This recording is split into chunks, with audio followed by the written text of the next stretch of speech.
Bapak Ibu Saudara sekalian, hari ini kita akan membahas misteri usia manusia. Wah, menarik sekali nih Pak. Kenapa misteri? Karena kita tidak tahu kapan ya kita dipanggil Tuhan ya Pak. Iya benar.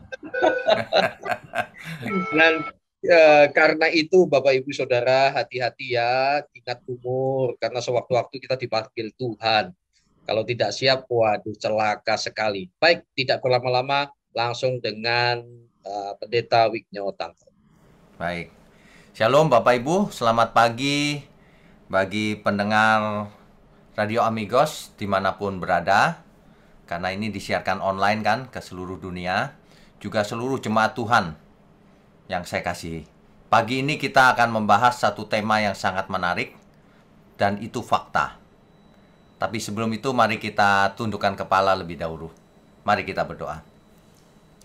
Bapa di surga, biarlah melalui kebenaran pagi ini kami boleh belajar sehingga kami menyadari bahwa umur kami tidak tahu sampai kapan. Itulah sebabnya kami harus berjaga-jaga selalu agar tidak jatuh ke dalam dosa. Mohon berkati mulut hamba-Mu untuk menyampaikan kebenaran ini. Kami percaya kuasa Tuhan mengalir melalui firman yang benar. Hanya di dalam nama Tuhan Yesus kami berdoa dan mengucap syukur. Amin. Bapak Ibu sekalian, bicara soal usia manusia, ada banyak pendapat. Ada orang yang percaya bahwa segala sesuatu sudah ditentukan, sudah ditakdirkan, sudah dipredestinasikan. Yang ini pasti binasa, yang ini pasti selamat. Yang ini nanti mati di hari Jumat Kliwon, malam hari, dan sebagainya. Ada pengertian semacam itu. Tetapi faktanya tidak demikian. Kita semua harus selalu ingat kebenaran itu sesuai dengan fakta. Yang tidak sesuai dengan fakta itu artinya hoax atau bohong, kebohongan. Kalau menurut Alkitab, umur manusia itu berapa sih? Kita tahu mula-mula Adam dan Hawa diciptakan Tuhan, ditempatkan di Eden. Dan umur Adam sebelum jatuh ke dalam dosa tidak pernah mati. Artinya umurnya tak terhingga. Alkitab dengan jelas mencatat firman Tuhan ini bahwa Adam, jangan kau makan buah itu, sebab kalau kau makan buah itu nanti kamu mati. Sebelumnya nggak ada kematian. Tuhan tidak pernah menciptakan ciptaannya itu mengalami kematian. Tidak pernah.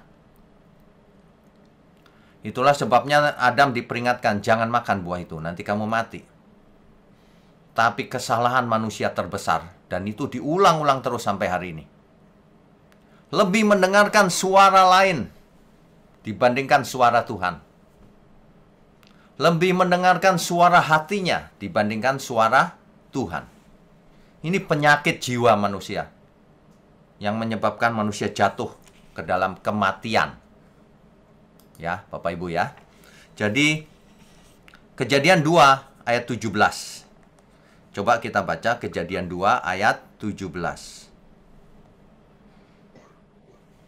Tetapi pohon pengetahuan tentang yang baik dan yang jahat itu janganlah kau makan buahnya, sebab pada hari engkau memakannya pastilah engkau mati.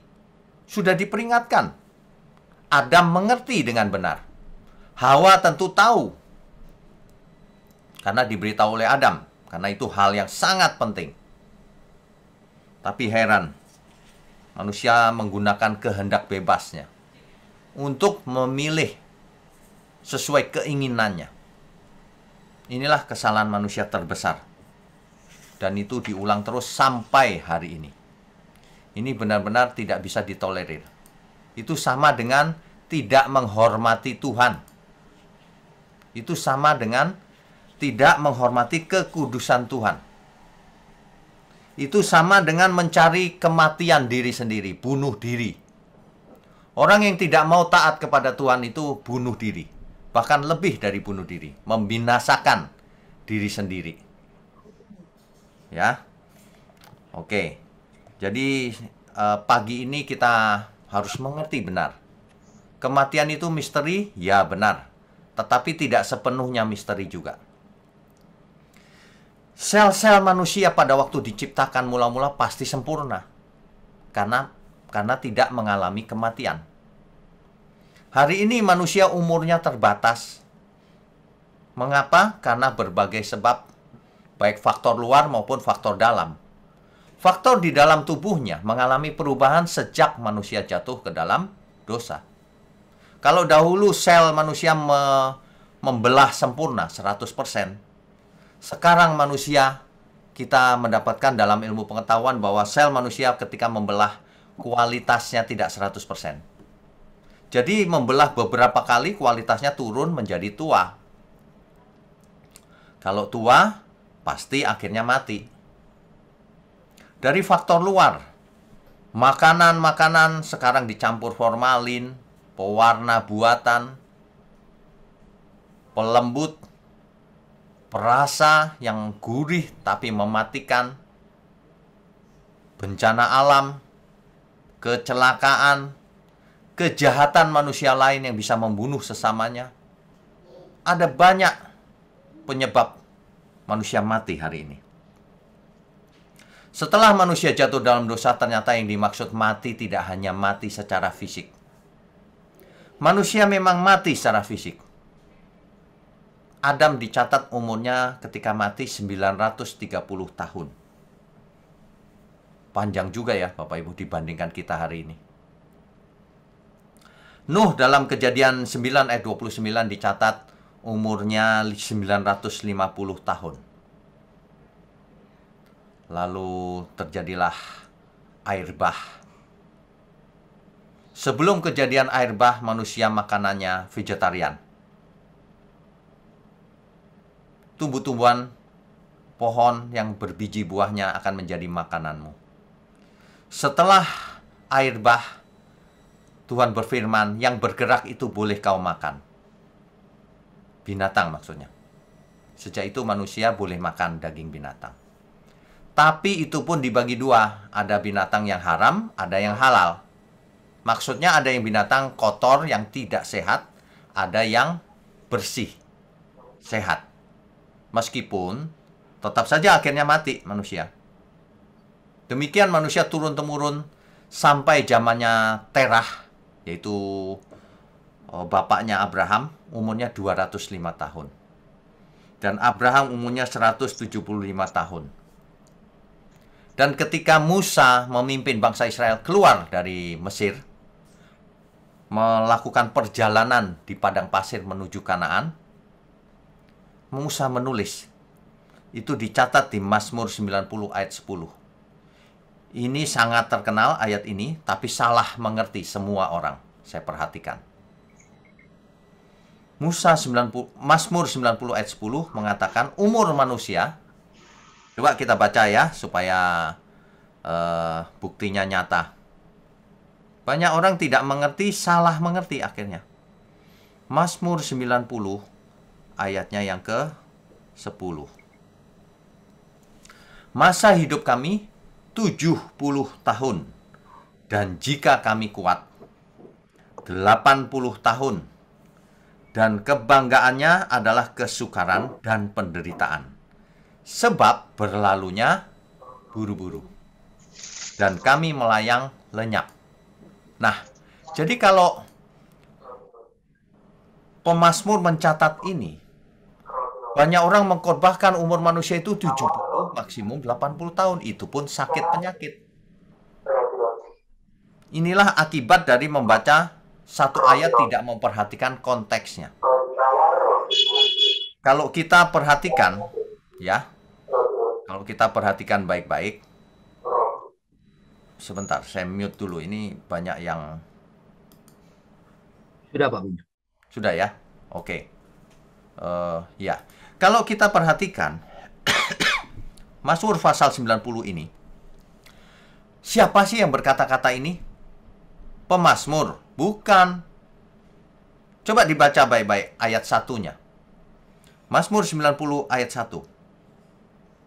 Doa Musa abdi Allah. Tuhan, engkaulah tempat perteduhan kami turun-temurun. Dan seterusnya. Jadi ini perkataan siapa? Doanya siapa? Doanya Musa. Musa melihat bangsa Israel yang dipimpinnya itu tegar tengkuk, kedagingan, rakus, yang dipikirkan cuma makanan dan minuman. Enakan di Mesir katanya. Padahal Tuhan sudah buat mujizat begitu luar biasa. Laut terbelah, dan sebagainya. Nah, jadi di ayat 10 ini Musa sedang menceritakan umat yang dipimpinnya. 70 tahun, kalau lebih kebanggaannya penderitaan, sakit sudah 80 tahun. Nah, padahal ini doa Musa. Musa sendiri umurnya 120 tahun. Jadi ada banyak persepsi yang salah selama ini. Kalau orang umurnya 70 tahun, nanti terus sakit penyakit. Tidak. Umur manusia itu tergantung dari pola hidupnya. Tentu saja tidak bisa hidup kekal. Tapi ada variabel di sana yang diserahkan kepada kehendak bebas kita. Kalau kita mau umur panjang, jangan sembrono. Hidup yang benar, hidup sehat. Belajar firman, supaya kita mengalami damai juga. Ada banyak faktor kesehatan yang menyebabkan kita bisa berumur panjang. Itu pun maksimum 120 tahun. Ya mungkin bisa lebih sedikit.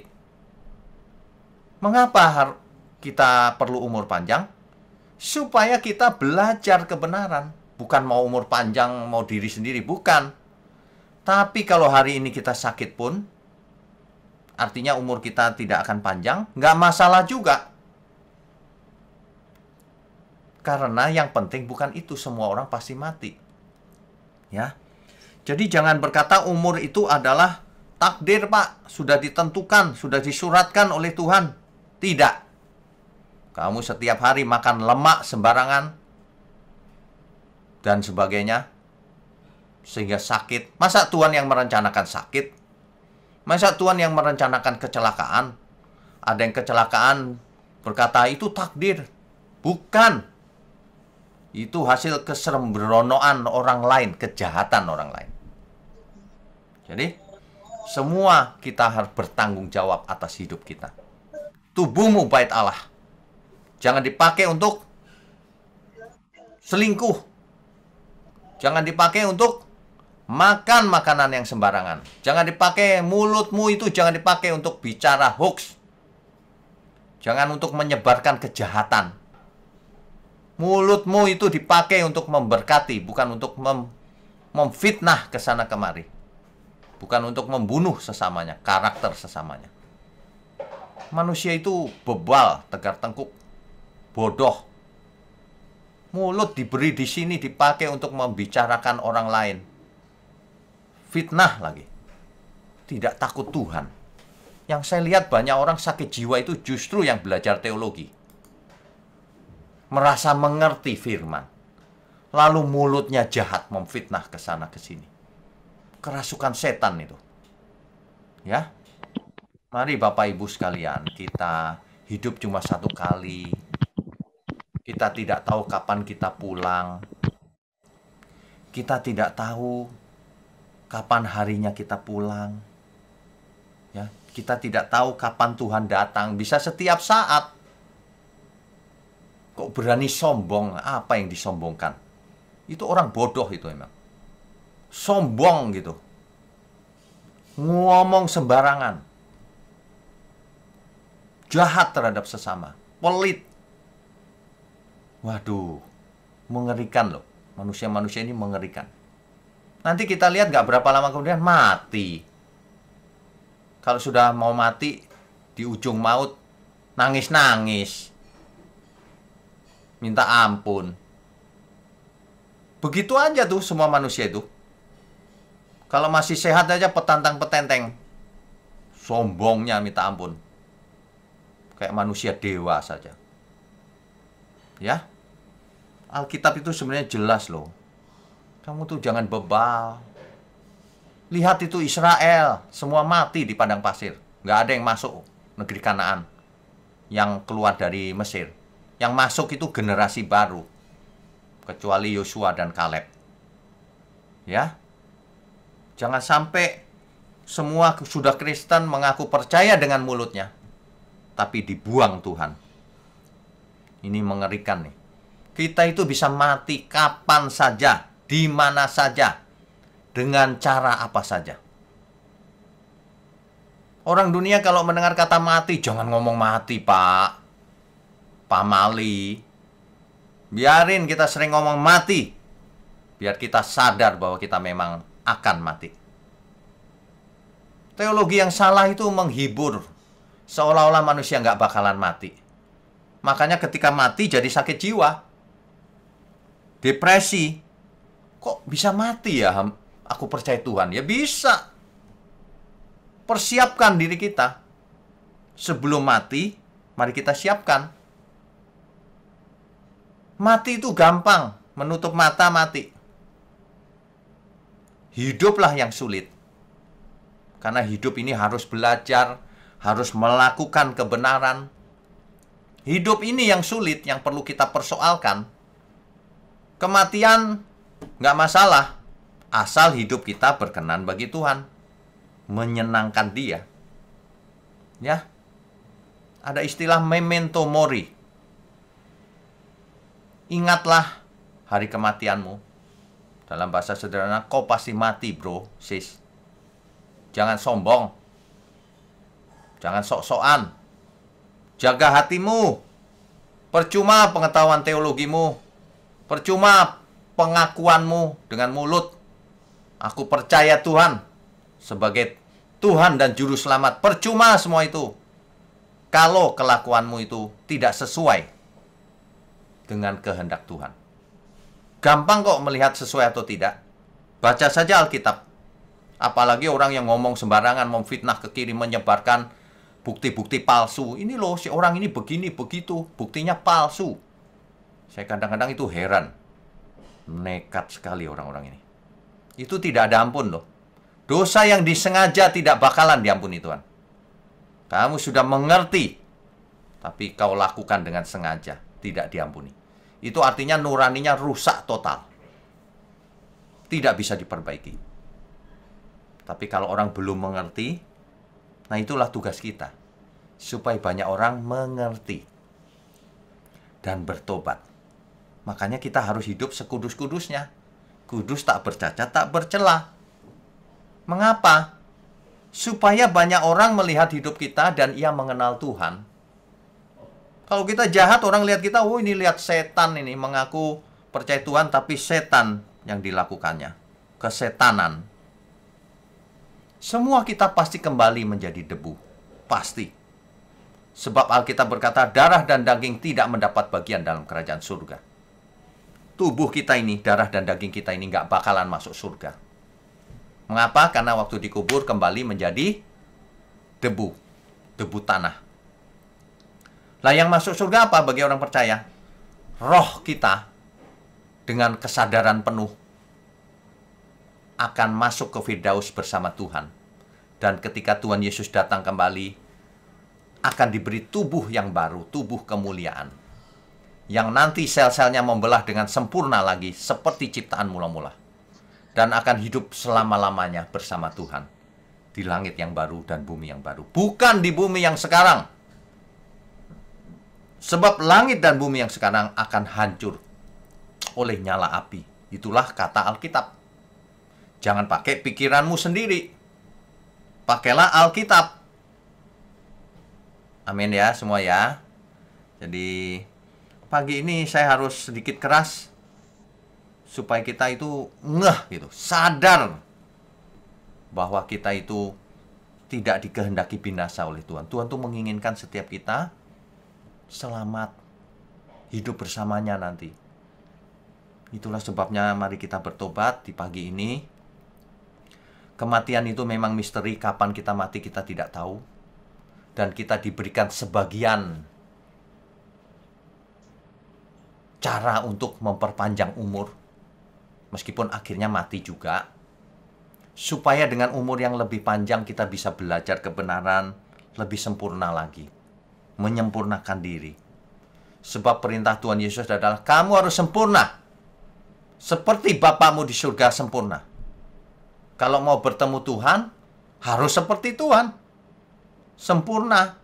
Sempurnanya tentu tidak bisa seperti Tuhan Yesus atau seperti Bapa. Kalimat itu berarti begini loh. Bapa di surga itu sempurna, kudus. Tuhan Yesus juga. Kita harus sempurna juga dan kudus juga. Bukan sebagai Tuhan atau sebagai Bapa, tapi sebagai manusia, yaitu ciptaan. Amin semua. Tentu saja yang diberi banyak dituntut banyak. Yang diberi sedikit dituntut sedikit. Kalau Bapak Ibu sudah mengerti kebenaran, jangan pernah melanggar dengan sengaja. Amin ya. Orang suka ritual biasanya. Orang sukanya ritual. Mereka berpikir dengan ritual bisa menyenangkan Tuhan. Tidak bisa. Tidak bisa. Tuhan hanya disukakan kalau hati kita, pikiran kita, karakter kodrat kita berubah seperti Dia. Ya. Nah, ini penting sekali nih. Manusia itu tidak takut mati karena tidak membayangkan bagaimana ia mati. Coba sekali sering-sering ke ICU, sering-sering ke kamar mayat, Bapak Ibu. Nanti kita seperti itu, tergeletak, kaku. Kaku. Manusia itu berapa detik setelah mati aja, waduh, terjadi yang namanya autolisis. Dirinya mencerna diri sendiri, membusukkan diri sendiri. Tubuh mulai hancur, mulai bergas dalamnya, melepuh, dimakan oleh bakteri dan sebagainya. Kotoran keluar sendiri. Wah, mengerikan itu sebenarnya. Akhirnya dalam waktu seminggu saja udah banyak yang udah hancur, busuk. Dalam waktu setahun sudah hilang semua dagingnya, tinggal tulangnya. Lah kok sombong? Apanya yang kau sombongin? Bro, sis, kita itu, saya semalam mendapat pesan dari Tuhan. Waduh, luar biasa. Beberapa hari sebelumnya ada seorang yang percaya Tuhan, jemaat Tuhan yang sedang sakit parah. Ia titip pesan ke saya. Ia bicara begini, Tuhan Yesus datang kepadaku, katakan kepada banyak orang, sudah terlambat. Sudah terlambat kalau mau bertobat. Semalam saya dapat pesan dari Tuhan. Sudah waktunya. Waduh, saya melihat dunia hancur. Lalu saya mau menyelamatkan banyak orang. Tapi ada suara, sudah waktunya. Saya tidak mengerti sudah waktunya itu apa. Apakah Tuhan segera datang? Atau sudah waktunya hukuman dijatuhkan? Pagi ini, mungkin ini merupakan peringatan yang harus saya sampaikan. Umur setiap kita tidak tahu kapan. Tapi kita tidak hidup kekal. Mungkin 10 tahun lagi, mungkin 5 tahun lagi, mungkin 1 tahun lagi, atau mungkin besok. Nanti malam kita tidur dan tidak bangun lagi. Kalau orang tidak ngeri dengan kematian, padahal masih berbuat dosa, ya memang ia pantas binasa. Sudah mendengar firman, tidak mau bertobat. Kita itu ya, mau kaya, mau ganteng seperti apapun, akhirnya cuma tidur di peti mati. Udah gitu dimakan cacing. Manusia tidak hanya mati fisiknya ketika berdosa, tapi mati rohaninya. Itulah sebabnya kita melihat dunia ini banyak sekali masalah. Manusia bergerak dengan keberdosaannya, hidup di sana. Secara rohani mati dia. Tidak sesuai dengan rancangan mula-mula. Rancangan mula-mula itu disetting supaya manusia itu seperti Tuhan. Kalau melihat orang berdosa, mengasihi. Bukan gini, melihat orang berdosa kita sebarkan bahwa dia itu berdosa. Apalagi yang kesetanan, orang nggak berdosa disebarkan isu, dia itu berdosa, korupsi dan sebagainya. Wah, itu udah pasti binasa orang seperti itu. terpisah dari hadirat Allah. Mari kita bertobat, Bapak Ibu, saudara sekalian, selagi masih ada waktu. Kalau nanti tiba-tiba palunya diketuk, inilah saat terakhir. Waduh, gak ada waktu untuk bertobat lagi. Padahal, meskipun Tuhan Yesus belum datang, ketika kita mati itu pun sudah final buat setiap kita. Apalagi kalau seseorang mengeraskan diri. Sebelum mati pun sudah final. Seperti Fir'aun dihukum, dikeraskan sekalian oleh Tuhan. Orang sudah mengenal kebenaran, lalu murtad lagi. Alkitab mencatat, dengan apa lagi ia bisa ditobatkan? Tidak ada lagi. Itulah sebabnya ketika kita mendengar firman yang benar, jaga itu. Tetaplah di dalam firman. Sebab orang yang tetap di dalam firman akan mengerti kebenaran. Dan kebenaran itu akan memerdekakan. Itu menyelamatkan. Jangan pelin-pelan. Hari Minggu, shalom. Hari lain, setan. Di dunia nyata, shalom. Di internet, jadi setan dia. Ini parah memang. Aduh, bagaimana ya? Kadang kita khotbah itu sudah keras, tapi tetap saja orang itu tidak mau tahu, tidak mau bertobat. Segala sesuatu ada waktunya. Ada waktu lahir, ada waktu mati. Pasti. Ada waktu untuk bertobat. Tapi ada waktu di mana orang tidak boleh bertobat lagi. Waktunya sudah habis. Kau kebangetan. Kan begitu. Ya. Banyak misteri. Dunia ini masih banyak misteri. Masih banyak yang belum kita mengerti. Coba deh kita bayangkan baik-baik ya. Hari berganti hari. Minggu berganti minggu. Cepat sekali. Dan bulan berganti bulan. Tahun pun berganti tahun. Tidak terasa tahun baru sekarang sudah tanggal berapa? 28 Januari. Cepat sekali loh Bapak Ibu. Artinya apa? Umur kita cepat habis juga. Ya. Oleh sebab itu setiap detik jangan disia-siakan. Alkitab mencatat di kitab Ayub, bahkan orang-orang tidak dipercayainya, hamba-hambanya tidak dipercayainya. Malaikat-malaikatnya pun didapatinya tersesat dalam bahasa Indonesianya. Dalam bahasa Ibraninya dipakai kata toholah. Artinya itu bodoh. Kalau dalam bahasa Jawa lebih mantap lagi, artinya itu goblok. Lah sudah ada di surga kok memberontak. Kalau nggak namanya goblok apa itu? Lah kalau sudah percaya Tuhan hari ini, sudah mengerti kebenaran, lah kok kamu jahat? Itu namanya goblok, saudara. Kalau goblok aja kurang mantap. Kalau bahasa Jawa itu, goblok itu mantap sekali. Itu idiot namanya. Ya. Banyak orang tidak suka khotbah yang kasar. Salah kau. Kalau kau ketemu Tuhan Yesus, Tuhan itu kasar sama orang yang tidak benar. Keturunan ular beludak. Gitu. Iblis bapakmu. Gitu. Tapi kepada orang berdosa Tuhan lembut. Aku pun tidak menghukum kamu. Jangan buat dosa lagi ya. Tuhan paling benci kepada orang yang merasa suci, tapi sebenarnya jahat. Munafik. Ada amin ya semua ya. Mari kita renungkan baik-baik. Ya. Untuk apa kita hidup ini sebenarnya? Untuk apa? Karena hidup kita itu seperti bunga yang di pagi hari mekar, sebentar saja layu di sore hari. Ya.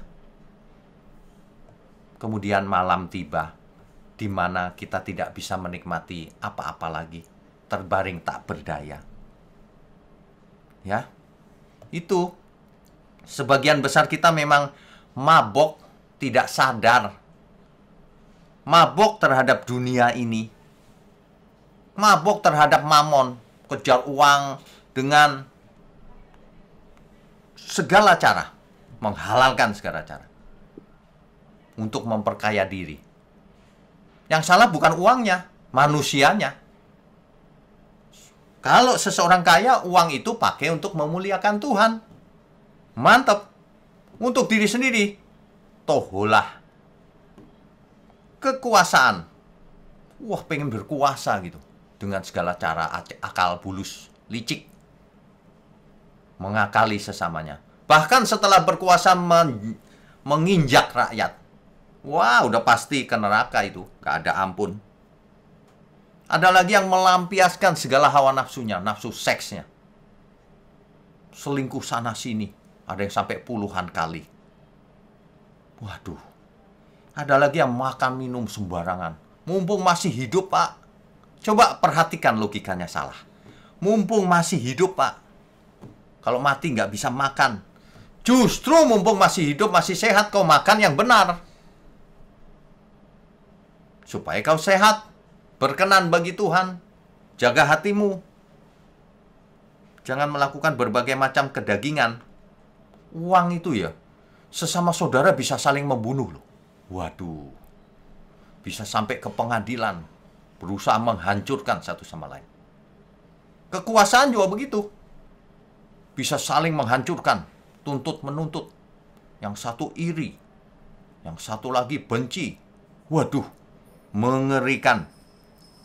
Bapak Ibu lihat saja sekeliling Bapak Ibu. Nggak usah diberikan contoh. Ini kehidupan manusia nyata kok. Jadi sisa waktu yang kita masih punya ini berapa lama? Coba tanya diri sendiri. Kalau rata-rata 80 tahun aja. Coba dihitung berapa hari itu. Sekarang umur Bapak Ibu saudara sekalian berapa? Kalau yang umur 50 tahun ke atas, sudah dekat itu. Apalagi 70 tahun. Sudah dekat sekali. Wah, ada yang senang. Saya dong Pak, masih mahasiswa baru lulus. Nanti dulu, umur seseorang tidak menentukan seseorang bisa umur panjang atau tidak. Banyak sekali anak muda yang mati masih muda. Penyakit macam-macam. Kita itu sebetulnya ada di ujung tanduk. Rentan setiap saat bisa mati. Itulah sebabnya, mari kita hidup seolah-olah besok kita mati. Segala sesuatu ada waktunya. Ya. Jangan begitu melampiaskan, masih lama Pak aku mati. Jangan begitu.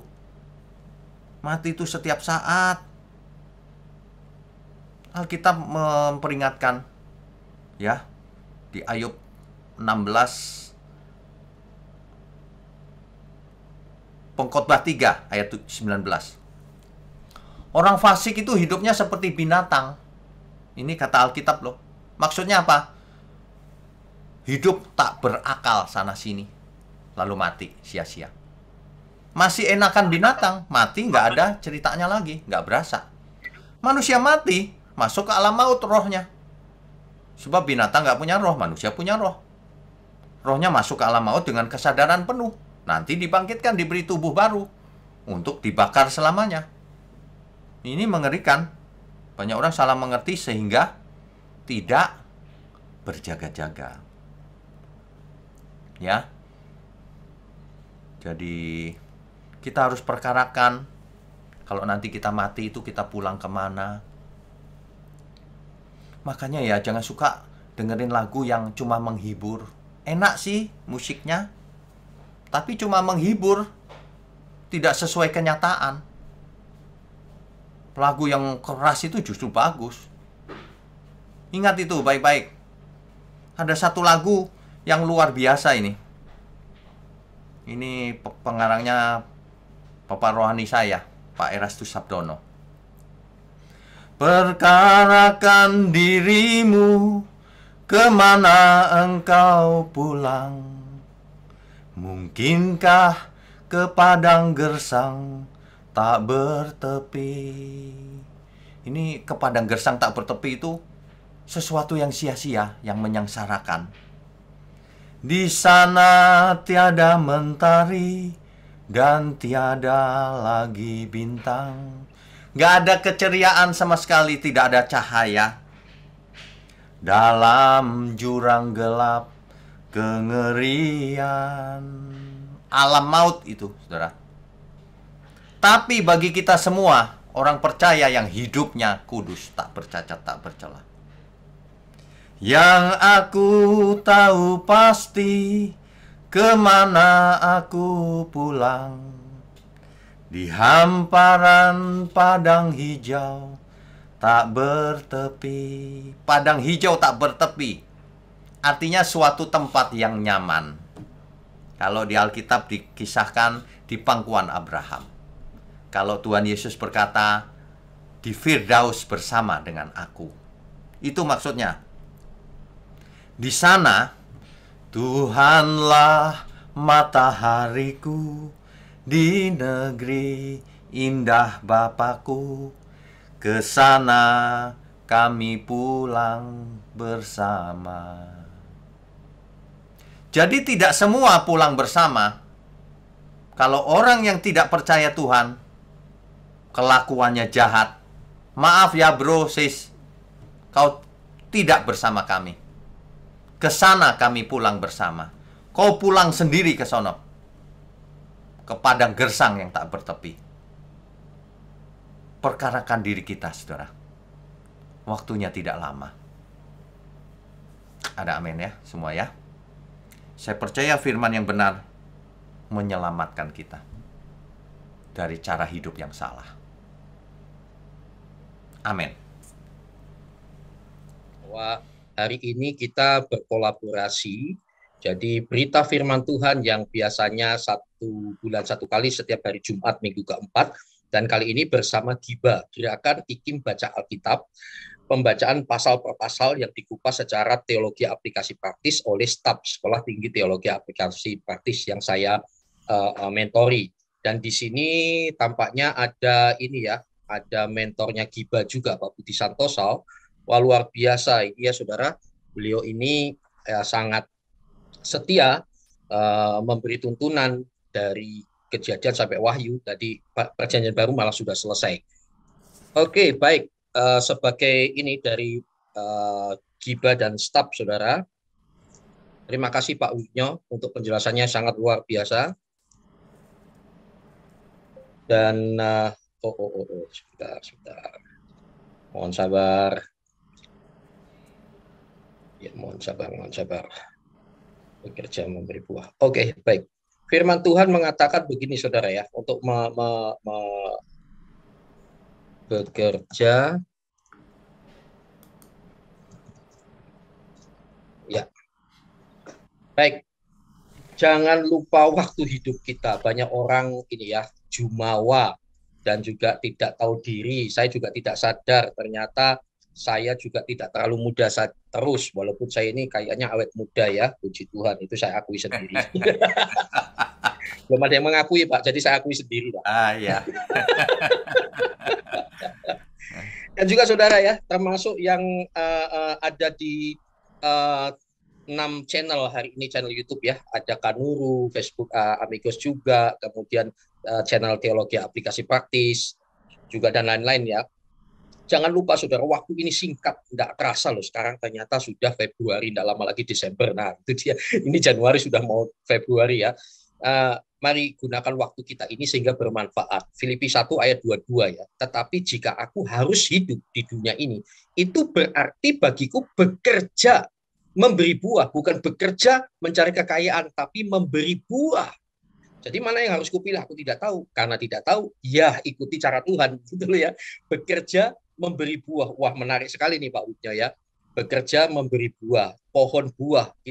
Pohon itu sadar ditanam untuk berbuah. Lalu buahnya bukan hanya untuk diri sendiri, tetapi untuk siapa yang menanam. Demikian juga yang menikmati. Pohon durian. Tidak ada pohon durian ketika dipetik, lalu dia marah, lalu dia jatuhkan durian yang mentah tepat di kepala saudara. Kalau ada pohon durian yang bisa marah seperti ini, jangan deket-deket di situ, saudara ya. Luar biasa pengertian firman Tuhan ya. Baik Bapak Ibu, Pak Wigno sekalian, demikian juga yang ada di live YouTube dan lain-lain, silakan kalau ada mau menanyakan. Saya dorong untuk lebih bertanya ya. Yang ada di Zoom, silahkan raise hand. Silahkan. Ya, langsung Pak Irwan Rusli. Setelah Pak Irwan Rusli, silahkan yang lain. Tetapi juga ada di live chat, nanti juga akan saya bacakan kepada Pak Widya. Silakan Pak Irwan Rusli. Singkat padat, silakan. Ya, silakan Pak Irwan.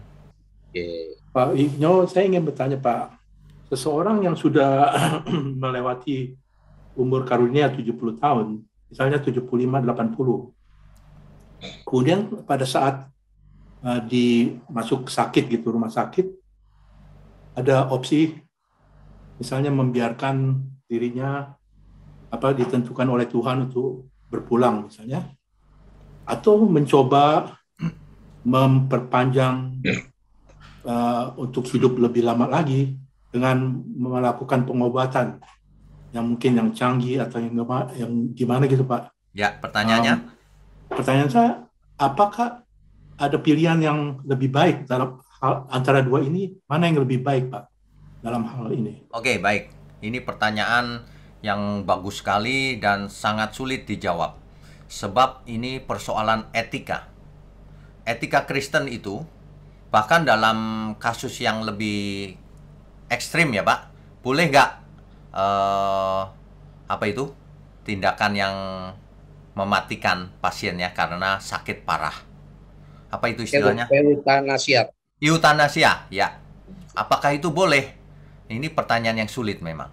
Tapi prinsipnya sederhana Pak kalau prinsipnya. Begini, setiap tindakan kita harus memuliakan Tuhan. Artinya dasarnya harus memuliakan Tuhan. Tidak boleh ada kepentingan pribadi. Semua yang kita lakukan harus menyenangkan Tuhan. Jadi kalau ada yang sakit parah, misalnya, ini kasusnya nyata dan banyak Pak, telepon ke saya. Pak, bagaimana ya Pak? Ya mari kita berdoa, minta tuntunan Tuhan. Keadaannya bagaimana menurut dokter? Jangan kita juga menyengsarakan orang itu, ya kan? Untuk apa misalnya? Ternyata koma terus, dia sengsara, untuk apa juga? Tapi bukan berarti kita juga kalau gitu dimatikan, nggak boleh juga. Lalu bagaimana? Nah ini butuh kepekaan. Tidak bisa saya jawab sekarang. Kalau saya jawab sekarang nanti jadi rumusan banyak orang jadi salah nanti. Kasus per kasus, case by case Pak Irwan. Ya, kalau kita lihat misalnya nih, ginjalnya sudah rusak, paru-parunya sudah rusak, semua sudah rusak. Coba bayangkan kalau dia bertahan hidup, untuk apa? Nanti lumpuh, nggak bisa dengar, nggak bisa lihat, semuanya diam saja, untuk apa juga, ya kan? Jadi terkadang kita memang menemukan pilihan yang sulit. Tapi yang utama, hati kita harus bersih, harus mengerti firman. Setiap apa yang kita lakukan untuk Tuhan, jangan karena kebencian atau ego kita. Itu aja prinsipnya. Diulur atau enggak masalah juga. Pertimbangannya ingat secara etis, apakah kita membiarkan orang, ada orang yang begini, ketika sudah dalam keadaan gawat, jangan dipasang ventilator. Misalnya begitu ya. Keluarganya disuruh tanda tangan sama dokter. Tanda tangan. Kalau itu keputusan keluarga ya nggak masalah. Karena dipasang ventilator bukannya lebih enak. Karena itu prosedur medis memang harus. Ada kasus tertentu, jangan. Itu yang memutuskan nggak boleh kita, itu keluarganya. Ya, ternyata hidup lagi dia. Nah, tapi ada lagi yang jangan. Lalu dia dipanggil Tuhan dengan tenang. Macam-macam lah. Tapi intinya ya waktu kita hidup, kita harus menyenangkan Tuhan. Kalau sudah saat terakhir, silakan diputuskan dengan hati yang bersih tapi. Tentu saja pertimbangan dokter menjadi masukan bagi keluarga. Gitu Pak Irwan. Oke Pak Irwan, sudah. Oke Pak Irwan. Oke, Tuhan berkati. Ya? Baik, puji Tuhan. Kalau ada yang lain silahkan raise hand saja. Kalau ada yang kesulitan raise hand, ya boleh langsung unmute saja. Oke, sambil menunggu sahabat sekalian, ini ada yang ini Pak, yang bertanya di live chat YouTube. Ya. Sebentar ya. Nah ini dia saudara. Saya baca aja sekarang begini loh. Artinya apa? Bukan Faktor U. nyata. Sama Pak, saya jawab begitu. Gini-gini ngapain? Oke, saya bacain ya. Dari eh, Pardamian Hamalau. Sepertinya umur manusia sudah dirancang Tuhan semakin berkurang sampai hari musnah dunia ini atau akhir zaman ya. Manusia zaman dulu umurnya 1000-an tahun. Contohnya Metusalah. Abad ini umur manusia rata-rata 60-an tahun. Nah, ini perlu dijawab nih. Apakah umur manusia yang berkurang itu memang dirancang Tuhan atau manusia yang tanpa sadar mengurangi umurnya sendiri, Pak? Silakan. Ya. Oke, ini ada gabungan nih. Jadi manusia turun umurnya kemungkinan karena memang keadaan alam berubah. Bisa Ya. jadi. Nah, tapi 70-80 tetap berlaku, nggak berubah lagi ribuan tahun. Hari ini bahkan ada yang umur 90, ada yang 100. Ada. Jadi nggak berubah, nggak turun terus, nggak. Turun dan sekarang sudah landai. Artinya tergantung kita yang sekarang. Bagaimana umur yang 90-nya bisa lebih 90? Nah, tidak kebetulan juga. Ini ada salah satu jemaat kita yang cerita bahwa papa saya sampai 95 nggak sakit apa-apa, Pak. Loh, ini hebat nih. Bagaimana cara hidupnya? Apa aja dimakan, Pak? Loh, saya jadi heran. Nggak mungkin ini. Tidak mungkin. Kalau segala apa aja dimakan bisa umur panjang, ya saya salah dong teori kesehatannya. Bagaimana? Saya tanya terus. Akhirnya dia jawab. Iya, Pak, kalau dia pengen makan kambing yang berlemak, dia makan aja begitu. Setelah dimakan, nggak ditelan, Pak, dibuang lagi. Oh, ya, kalau itu ya terang aja sehat, nggak dimakan itu namanya, cuma dimut-mut. Kalau saya ketelan selalu, aduh nggak kesengaja Nggak ketelan, sengaja ketelan. tapi nggak ketelan, tapi satu piring Pak, nggak sengaja terus. Tapi nggak sengajanya ratusan kali. Iya, jadi hari ini umur manusia sebagian diserahkan kepada kita oleh Tuhan. Kalau kita jaga kesehatan, rajin olahraga, ya secara umum akan lebih sehat secara umum gitu. Tapi yang lebih penting lagi sehat rohaninya, menyenangkan Tuhan. Itu sebabnya di GSKI Peak itu kan ada channel kita itu kan ada salah satu acara judulnya Sehat Jasmani dan Rohani Talk Show. Maksudnya itu supaya kita semua sebagai hamba Tuhan juga jangan makan sembarangan, nanti nggak memberkati orang. Makan boleh, tapi jangan sembarangan gitu ya. Saya harap itu bisa menjelaskan sedikit pertanyaan tadi. Tuhan berkati. Baik, baik, baik. Puji Tuhan, luar biasa ya. Saudara, waktu kita tidak lama lagi ya. Sudah 51 menit. Jadi dipersilahkan masih boleh untuk raise hand. Ada sebuah pertanyaan ini di live chat juga Pak di YouTube. Intinya saja ya karena panjang Ya. ada 2 Ya. kali komen. I don't care about life or die or die gitu ya. Aku nggak peduli lah soal hidup Ya. dan mati. Yang penting adalah Pengkhotbah 12 ayat 9 dan 14 yang intinya ingatlah akan penciptamu, lalu terakhirnya yang ayat 14 bahwa segala sesuatu yang kita kerjakan itu akan kita pertanggungjawabkan di pengadilan Kristus, begitu Pak. Tetapi nggak peduli lah soal hidup dan mati, nggak penting, yang penting ingat Tuhan aja gitu. Oh gitu. Ini Silakan, Pak. sebenarnya ini pernyataan yang kontradiksi. Kalau seseorang tidak peduli dengan hidup dan matinya, bagaimana ia bisa peduli terhadap apa yang ia lakukan? Jadi mungkin kalimatnya kurang tepat ya. Jadi ketika kita hidup, kita harus peduli bagaimana kita hidup. Ingatlah penciptamu. Nah itu kan peduli sebenarnya. Ya. Jadi mungkin maksudnya adalah aku nggak takut mati gitu kali. Nah kalau itu benar. Nampaknya begitu Pak. Nampaknya itu ya, cuma kalimatnya aja. Jadi sebenarnya kita semua tidak boleh takut mati.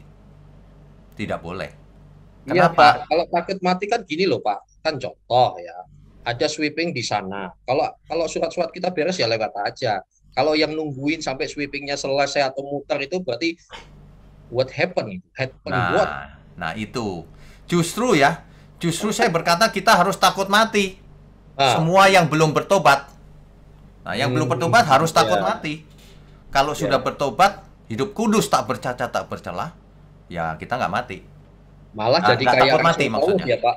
Kayak Rasul Paulus, kalau boleh aku pulang sekarang itu. Tapi karena ada tugas ya aku masih mau hidup. Ya. Saya perhatikan gini Pak, ada banyak hamba Tuhan kalau ditanya, aku lebih suka mati, ketemu Tuhan. Seperti Rasul Paulus. Itu nggak membaca Alkitab dengan konteksnya itu. Rasul Paulus berkata begini, kalau aku mati keuntungan. Ya. Kalau aku boleh pilih, aku pilih ketemu Tuhan. Mati maksudnya, ketemu Tuhan. Ya, termasuk tadi Pak, kalau Ya. aku hidup berarti bekerja memberi buah kerja. Betul. Loh. Betul. Tetapi ada tetapinya Pak. Ayat itu Ya. kalau kita lanjutkan, tetapi lebih perlu aku hidup. Betul. Mengapa? Karena kamu. Jadi kita harus hidup bukan untuk diri kita sendiri. Ya. Karena banyak yang harus dituai. Itu Setuju, maksudnya. Setuju. Ya. Tapi ada juga gini Pak, siapa mau mati sekarang karena lebih bahagia mati bersama Tuhan. Ternyata dia karena dikejar-kejar rentenir Pak. Iya, mungkin perlu ditanya, mungkin utangnya banyak. Baik. Oke. Nah ini dia, itu kejadian nyata pada waktu lalu ya. Silakan yang mau resen, kalau ada yang kesulitan boleh langsung open mic saja ya. Kalau ada yang kesulitan resen, bagaimana caranya? Di sebuah rumah sakit Pak, ada orang teriak-teriak itu lima kamar di sebelah sana. Saya pikir itu sakit apa gitu. Ternyata dia takut mati Pak. Oh. Apa tanggapan Bapak? Baik. Misal dia Kristen nih, teriak. Iya. Saya pernah melihat ada orang yang bahkan di di akhir hidupnya sebelum ia menutup mata kerasukan setan Pak. Wush. Ya. Mengerikan. Ya. Mengerikan Pak. Bahkan dalam keadaan lumpuh di rumah sakit di ICU itu kerasukan setan. Bisa ya? Bisa. Jarang sih, tapi ada loh. Ada lagi yang lebih banyak yaitu ketika mau mati dia teriak-teriak tolong. Waduh, kita tahu dia melihat apa. Aduh, pasti dia melihat sesuatu yang tidak menyenangkan. Ya. Makanya Bapak Ibu ya, kita semua, yuk kita terus ingat hidup kita di tangan Tuhan. Jangan jahat deh. Mari kita tekun sampai kesudahannya. Percuma orang tekun gitu kesudahannya jahat, percuma. Itu sama dengan Alkitab berkata, kau memulai dengan roh, tapi kau akhiri dengan daging. Ya. Binasa itu. Betul. Begitu Pak. Baik. Luar biasa saudara. Mestinya kalau di ujung akhir hidup kita itu justru kita, ini yang aku tunggu-tunggu. Ini luar biasa ketemu Tuhan. Dan juga nasihat saya ya, ada orang yang sampai sekarang dia tidak bisa rela ditinggal anaknya, tidak rela ditinggal istrinya, keluarganya. Padahal mereka semua Pak, waktu mereka meninggal ya dalam keadaan pelayanan, melayani dan secara kasat mata sudahlah pasti diterima Tuhan. Saya beritahu, dan kadang-kadang yang paling saya suka Pak, kalau pelayanan itu di orang duka, baik khotbah maupun sambutan. Gitu. Kenapa? Tidak diundang pada hadir semua. Nah, saya biasanya kalau KKR udah diundang, dijemput lagi, alasan lagi. Nah, di situ saudara, saya mengatakan begini, justru orang yang meninggal dunia di dalam Tuhan ini, dialah jauh lebih bahagia daripada kita-kita. Dia nggak bayar kredit mobil lagi, dia tidak susah payah kayak kita, nggak bayar listrik, gas 3 kilonya habis, nggak pusing lagi. Ya, tapi terlebih lagi seperti yang Pak Wijo katakan tadi, hidup kita ini bekerja untuk memberi buah, karena tugas penyelenggaraan maka kita harus bertanggung jawab. Tapi jangan lupa ya, prepare waktu kita. Nggak sadar kan, tadi saya dulu baca, sekarang mesti begini, itu faktor U. Oke, siapkan dirimu, dan saat ini Bapak Gius Tawan Andreas. Silakan Pak, unmute. Sampaikan apa yang ingin Bapak sampaikan. Ya, monggo. Oh, silakan Pak, unmute. Ya, monggo. Ya, terima kasih Pak Heri. Ya, Pak Wigno, saya mau bertanya ya. Bagaimana kalau orang yang menghadapi satu penyakit yang susah disembuhkan dan sangat sakit sekali, terus orang itu berdoa meminta kepada Tuhan supaya mencabut hidupnya gitu. Mengerti? Pertanyaannya mengerti. Ya. Ini menjadi pertanyaan banyak keluarga juga ketika menghadapi salah satu anggota keluarganya yang sakit parah. Putus asa ya Pak? Ya. Kita jangan berdoa, tolong cabut nyawaku Tuhan, jangan. Kita berdoanya begini, Tuhan, tolonglah kami. Apa yang terbaik menurut Tuhan? Kami berserah. Kalau Tuhan masih ingin kita belum menutup mata dengan penyakit yang ada, kita pun menyerah. Tapi kalau Tuhan mau pulang, panggil pulang, ya oke saja, nggak masalah. Begitu, Pak Giustiawan. Oke. Ya. Terus sebaliknya Pak ya, ada orang yang sudah umurnya panjang ya Pak ya, Ya. malah dia pengen mati gitu Pak. Oh, oke. Sebab gini katanya, aduh saya udah nggak bisa nggak punya teman. Saya pernah besuk ya Pak ya dengan orang yang oma itu yang udah umurnya panjang. Saya pengen mati tapi aduh susah bisa gitu ya. Ya, mengerti. Saya nggak punya teman, udah hidup sendirian gitu. Mengerti. Ini masalahnya pada mindset kita, Pak. Dia bosan hidup, Pak. Ya, dia bosan hidup itu. Jadi sebenarnya ya kita mau punya teman mau enggak, umur berapapun, kalau kita mengerti kebenaran, nggak ada masalah, Pak. Nggak ada masalah. Biar keluarga banyak, kalau nggak mengerti kebenaran nanti berantem satu sama lain. Banyak orang kesepian, Pak, di keramaian kota.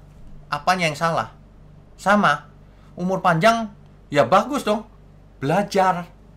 Nah, banyak orang nggak mengenal Tuhan dengan benar, sehingga umur panjang susah, umur pendek susah, umur sedang susah juga. Lah terus apa hidup ini susah? Ya, itulah manusia, Pak. Nah, ada satu hal yang penting yang mau saya sharingkan ya. Kalau jemaat Tuhan diajar teologi yang salah, ini bahaya. Kamu kalau ikut Tuhan ya, ini kalau sakit pasti sembuh. Nih, pakai air yang kudoakan nih, pasti sembuh. Tuhan itu Tuhan yang baik. Kelihatannya ajaran ini baik kelihatannya, tapi tidak. Sudah terbukti. Ketika nanti pasangan hidupnya meninggal, terus dia bingung, loh katanya sembuh kok mati. Lalu dia kepahitan sama Tuhan. Lalu dia berpikir dia tidak diberkati. Salah. Hidup yang penting ini bukan sembuh fisik. Makanya ya yang selalu menekankan kesembuhan fisik dan seterusnya sampai dari dulu sampai sekarang itu sesat itu. Kalau orang membahas kebenaran cuma sebagian mengabaikan yang lain, itu sesat namanya. Tapi Pak Wigno justru yang laku, Pak ya. Gitu. Nah, sama. Makanan yang gurih itu laku, tapi mematikan. Manis itu enak. Enak ya. Enak. Gula ditenggak itu enak. Tapi bikin diabetes. Makanya banyak orang rohaninya diabetes. Ya. Ada ya rohani diabetes ya. Itu cuma istilah saya aja. Itu diabetes. Aduh. Ya, diabetes mellitus. Oke. Begitu ya, Pak Giustiawan ya. Tuhan berkati. Baik. Saudara, usia kita itu misteri ya. Bertobat, dan firman Tuhan kan sudah mengatakan pada hari ini jika engkau mendengar firman Tuhan, ayo diterima. Jangan tunda-tunda. Nanti deh kalau udah umur 70, nanti deh kalau udah enggak melayani Tuhan tuh sekarang juga, saudara.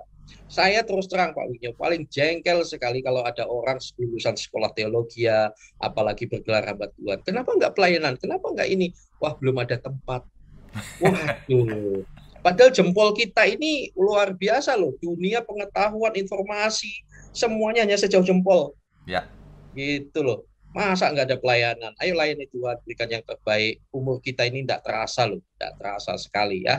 Baiklah, Pak siapa ini? Suyono. Monggo Pak Suyono, silahkan langsung saja. Unmute Pak. Oke, tolong di unmute. Ya silakan Pak, coba lagi unmute. Belum berhasil Pak Wigno, barangkali bisa bantu di situ. Salah pencet ya? Tidak, sudah. Oh sudah, oke. Silakan Pak. Silakan. Maaf, ini ceknya kamera agak trouble. Oh iya. Oke, baik. Ini Pak yang saya tanyakan, ketika orang meninggal itu seperti yang dikatakan Pak Eras, itu rohnya ke Hades, ke alam Hades, yang nyaman dan tidak nyaman. Apakah bisa dijelaskan secara singkat? Boleh, baik. Jadi segera setelah manusia itu mati, rohnya keluar dari tubuhnya. Nah, tergantung kalau Tuhan berkenan, roh manusia itu kan langsung naik ke atas, ke Firdaus.